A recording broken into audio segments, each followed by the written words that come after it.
But we start off with Chief Congressional Correspondent Mike Emanuel here on Capitol Hill with me. With the latest on this afternoon's big meeting, we are keeping an eye on that meeting, the doors, and when the president speaks, he's expected to speak after that meeting. We'll bring you those remarks.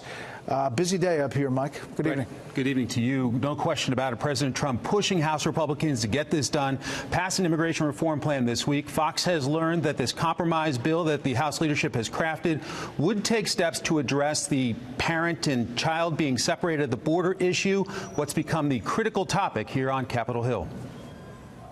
If you happen to be a poor person, we're going to yank that baby out of the mother's arms. Democrats blasting President Trump and his administration for blaming Congress over parents being separated from their children. Well, that's just a load of crap. I mean, really, it's just wrong. I mean, give me a break.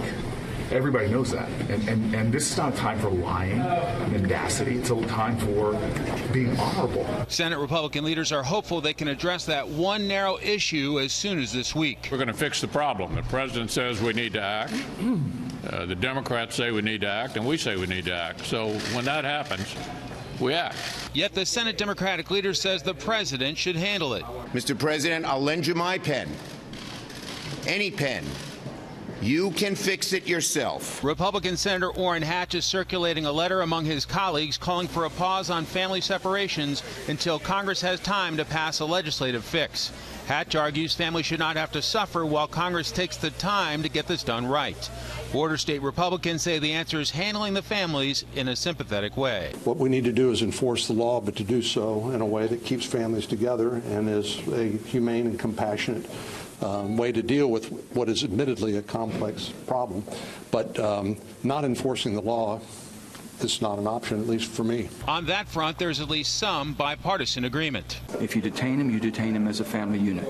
If you send one back, you send them all back. But the Senate Judiciary Chairman says President Trump must be on board with any legislative fix on immigration. The leader will not bring up any immigration bills that the administration is not committed to signing. So even if we got 60 votes and the president won't sign it, I don't think it's going to come up. Even in unrelated hearings, this issue remains the dominant topic.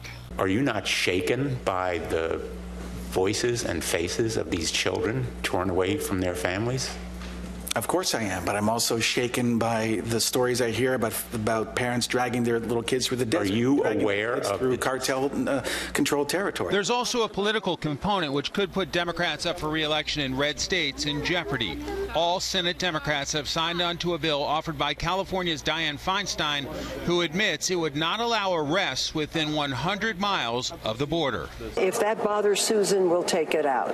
That's easy. And in a House oversight hearing, the panel's top Democrat made this emotional appeal. We need you to join us in telling him that we reject this mean